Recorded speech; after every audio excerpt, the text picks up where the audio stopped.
All right, so hi everyone. My name is Mike. I'm an engineering instructional support tutor at the University of Waterloo in Ontario, Canada.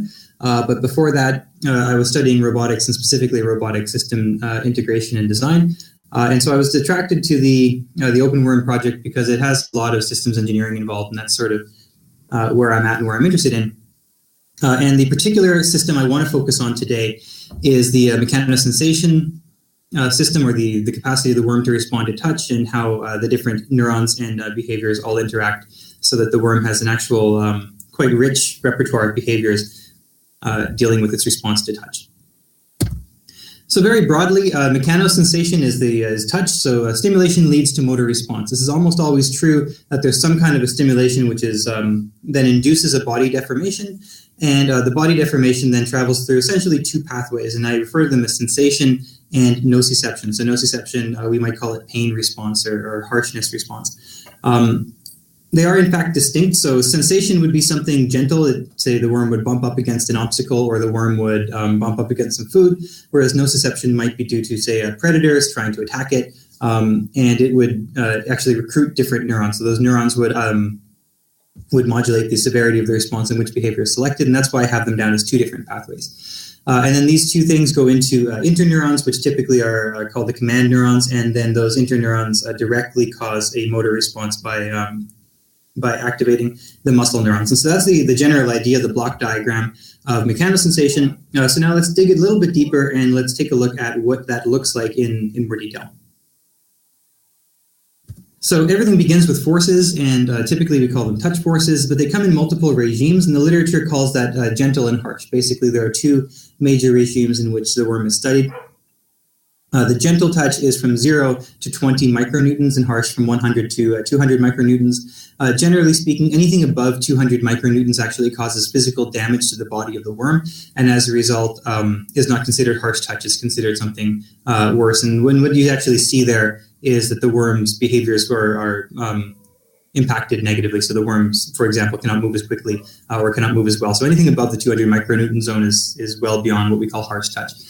Gentle touch is broken up into two, and this basically could be an escape. So what an escape would mean is that none of the pain receptors neurons are firing for gentle touch, but it bumped into something, so it can't continue on its current path, or perhaps it's hit another worm, something of that fashion. On the other hand, gentle touch might also indicate the presence of food, and there's a distinct response called the foraging response that is mediated by dopamine, and that gentle touch is primarily mediated by touch to the nose. Harsh touch, on the other hand, recruits those nociceptors that I was talking about, the pain receptive neurons, and they're significantly different. They're primarily an escape response. There's no additional responses to harsh touch. It is a get me out of here, something is wrong response. Breaking behavior up for escape even further, we have the forward escape response and the backward. Forward escape is a little bit easier to explain, so I'll focus on that one first. And the reason for that is because there's only really two neurons that are recruited for this one, and it is primarily when the worm is touched in the posterior. And so what this recruits for gentle touch is a neuron called PLM, and this is the direct mechanosensory neuron. Essentially, body deformation activates PLM, and then PLM sends on a signal to the interneurons that eventually cause the worm to move forward. So when I say forward, I mean that the vector of motion points from the tail to the head. And then when there's harsh touch involved, there's another neuron recruited called PVD, and PVD is a very special neuron. It's for the whole body, so the entire body of the worm is innervated by it. And when there's harsh touch, then PVD will fire as well. And what you see is a different response. And according to the literature, what that response is essentially it's a more pronounced, faster escape response than the escape response to gentle touch. Like I talked about, backward response, the backward escape response is a little bit more complex, and the reason for that is because in the posterior, there's essentially one or two sensory organs. In the anterior, though, we have the head, and the head is rather complex in terms of all of its sensory organs. There's a number of different things going on, especially around the mouth and what we might call the face. And as a result, the backward responses are a little bit more complex. So we do have those head sensilia, the organs, the sensory organs in the head, which we'll be talking about a little bit later, talking about how the head responds to touch.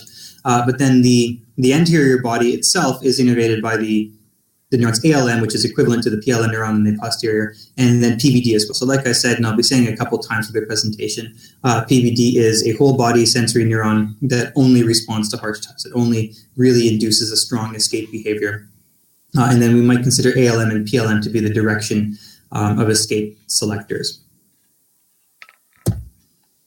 Another interesting behavior is called foraging, and this is really where the touch to the front of the worm gets interesting. Foraging is mediated by a neuron called CEP. So this is primarily in the mouth. It's radially distributed around the mouth. There are several of them.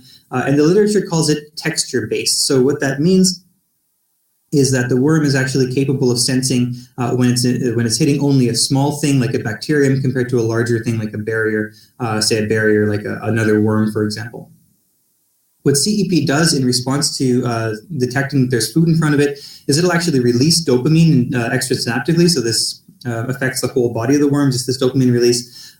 So this will increase and then decrease of movement speed. So the idea there is that if there is bacteria in front of you, then you want to stay as long as possible to eat as much as possible. So you want to stay within that area as much as possible and not move away from it. And that's why the movement speed might decrease. Let's now zoom in a little bit. So we talked about the behaviors of nose touch. Let's talk about nose touch in particular and the neurons involved there. And so I'm going to begin with what is also called noxious touch or harsh touch. So the literature uses both terms. I decided to use both for that reason.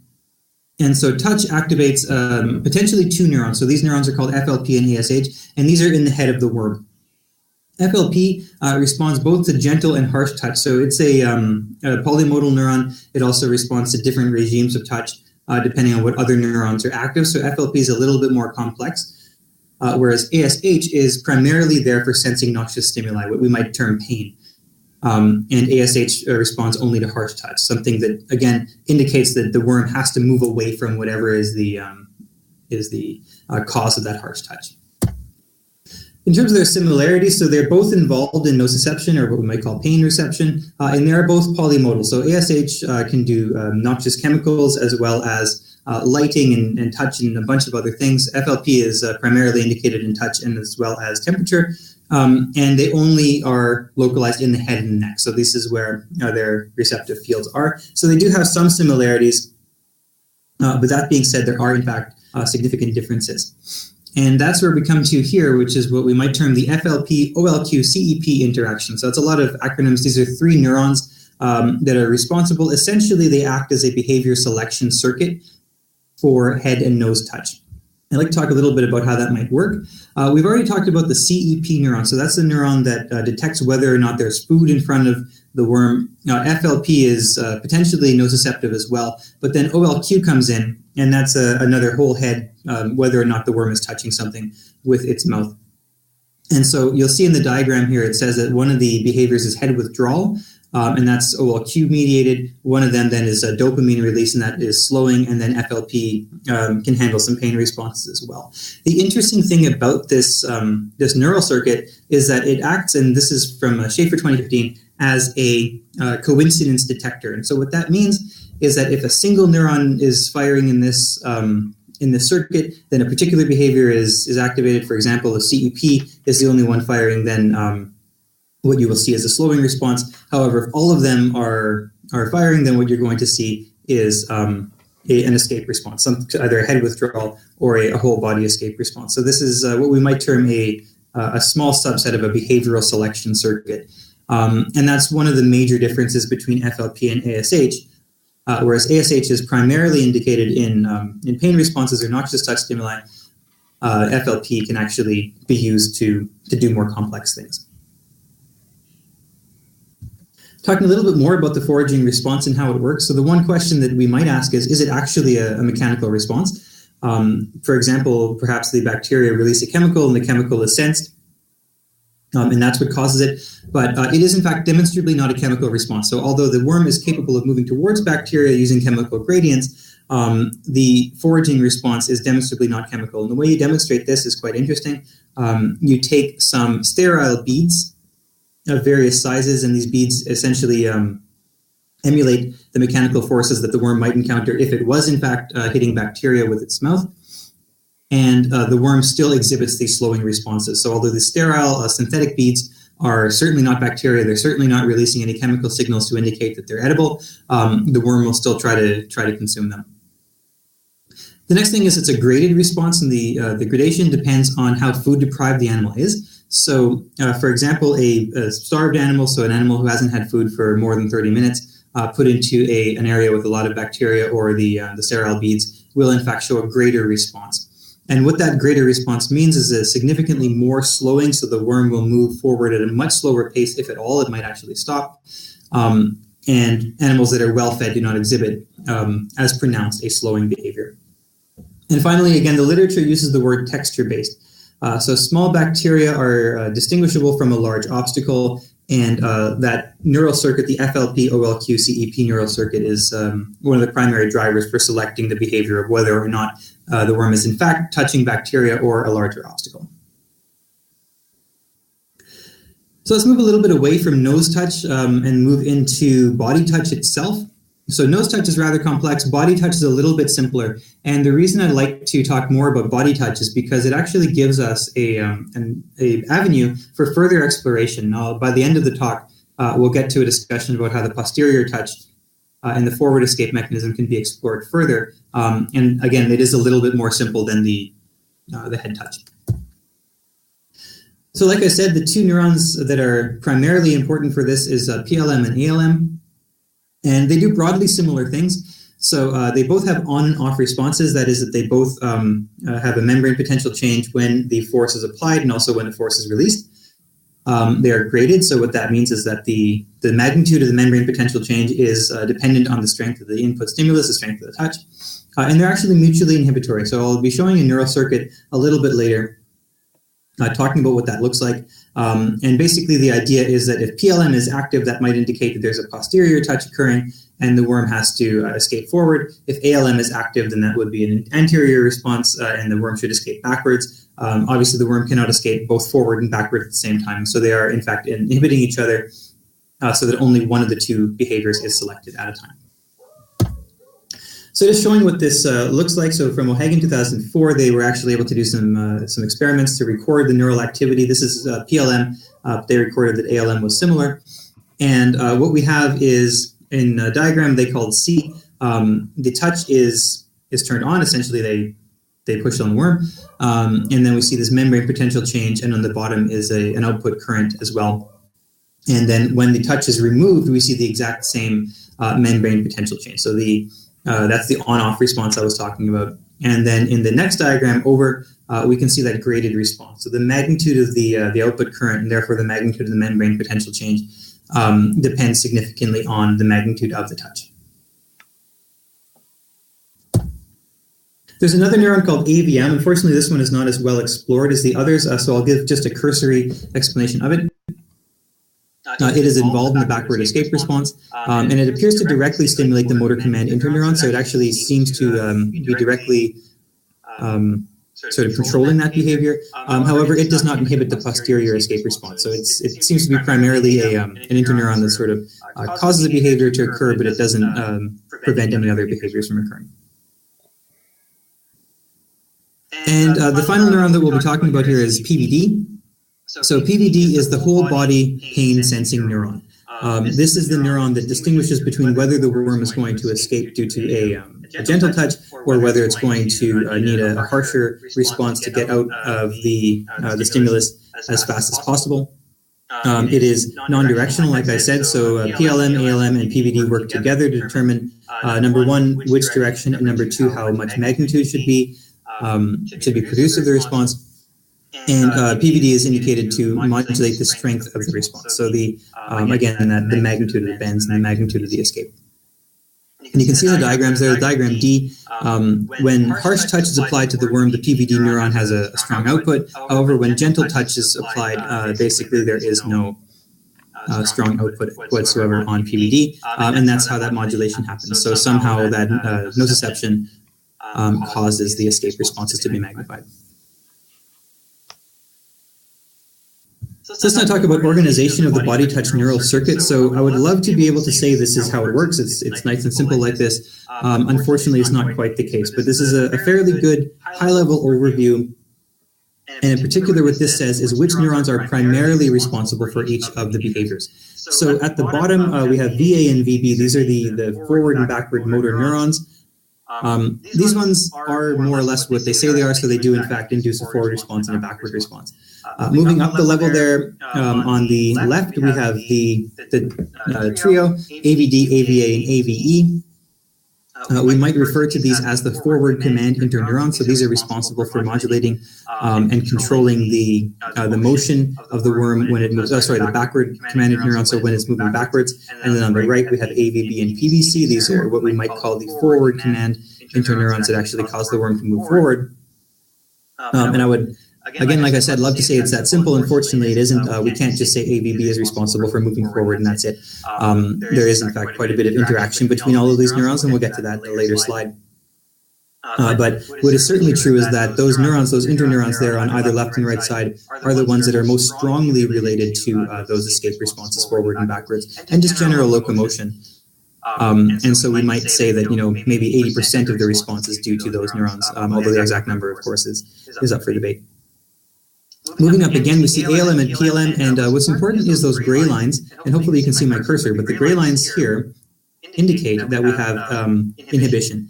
So what that means is that if PLM is active, then it will signal and to the backward escape response and an excitatory signal to the forward escape neurons.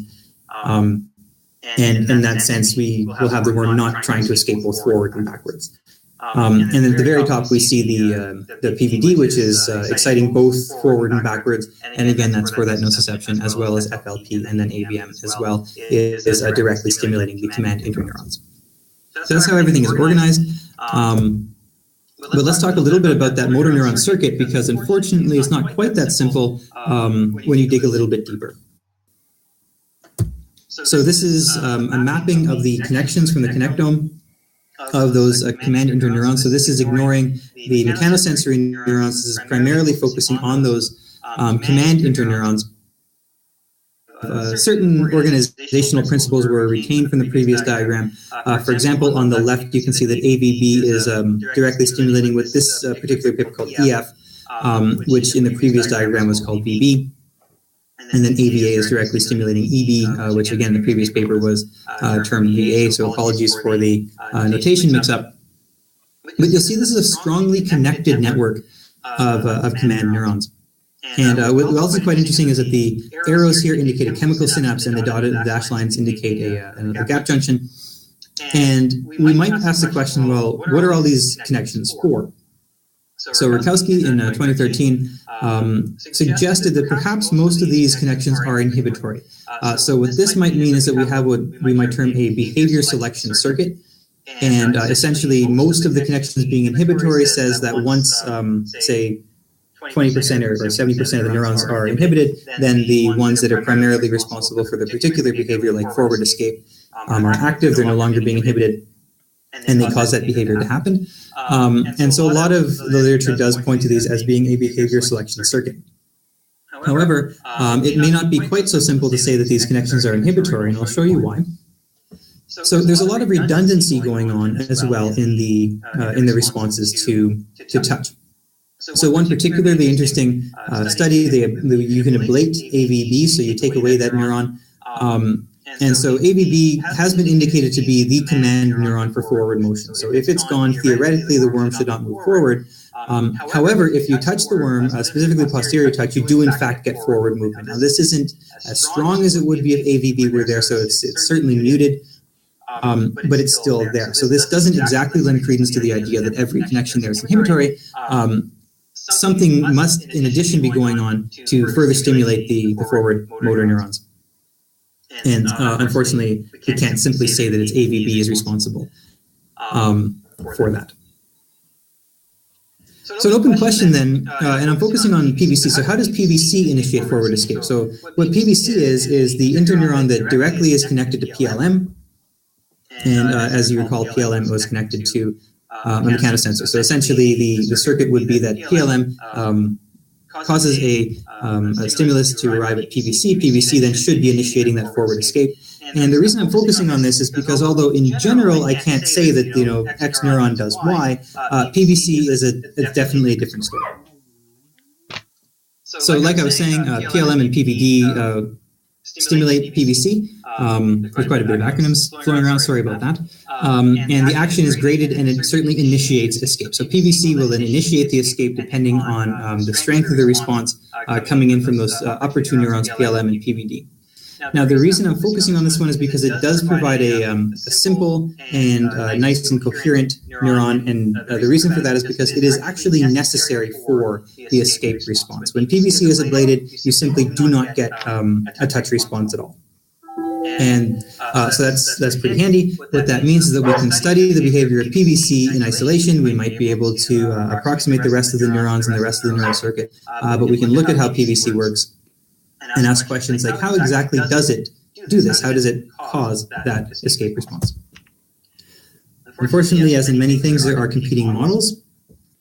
So one of the models is there's chemical modulation. So the idea that PVC somehow modulates that response directly by connecting to the two neurons AVB and VB. So AVB being responsible for at least the majority of the forward motion, and VB being responsible for forward motion. It's a forward motor neuron set.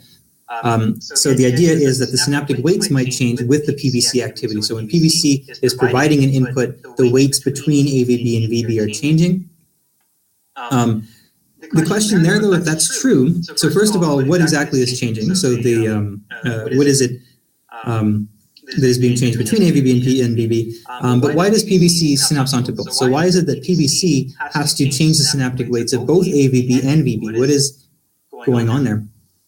And the next question is, what is the mechanism by which the synaptic weights are changing? So some people have demonstrated that perhaps the mechanism by which forward motion happens at a gap junction.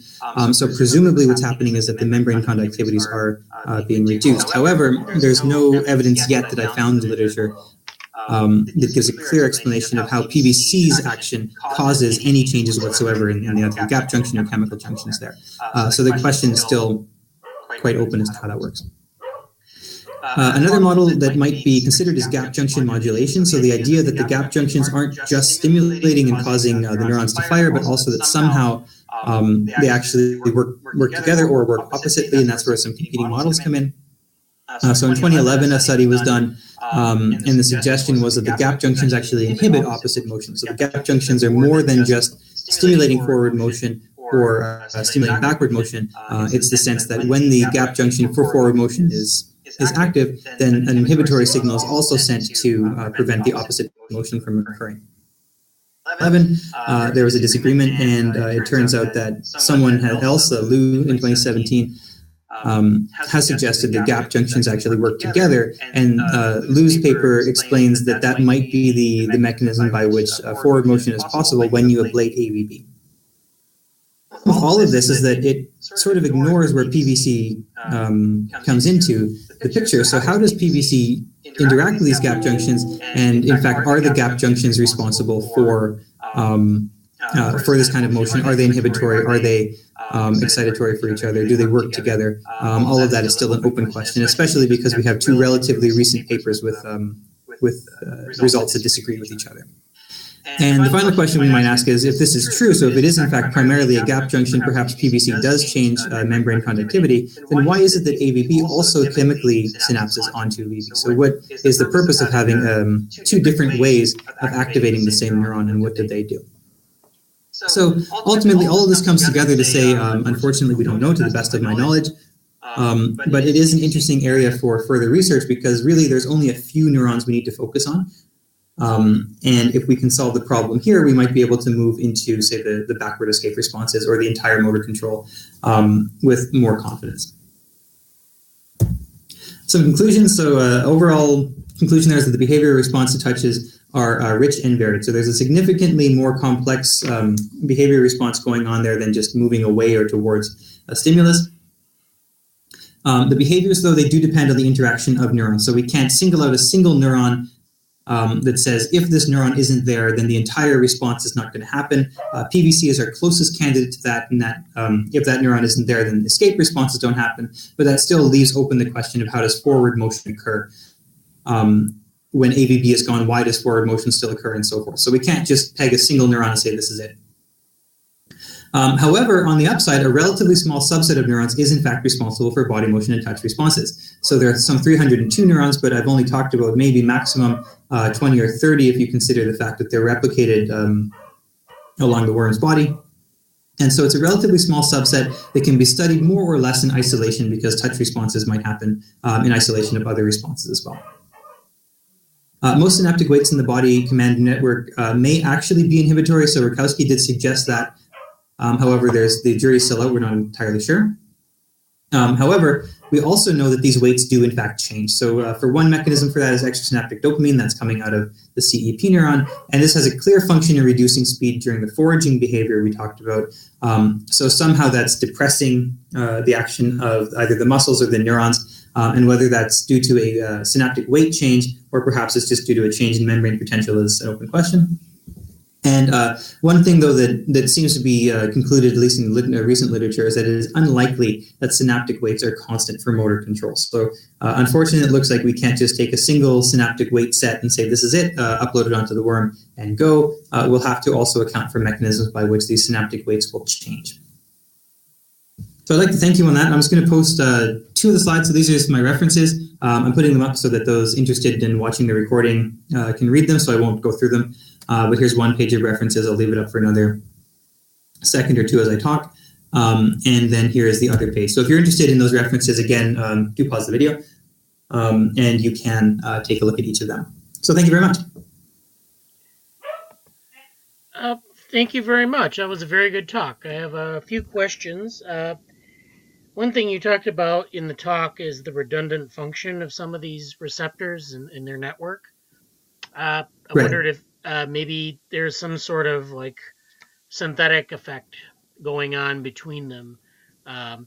We've explored in the context of motor control where some of the motor neurons have that kind of an effect where in turns and in sensing salt, I think it was, there's a certain dynamics to the receptors in some of the models that exist for motor control.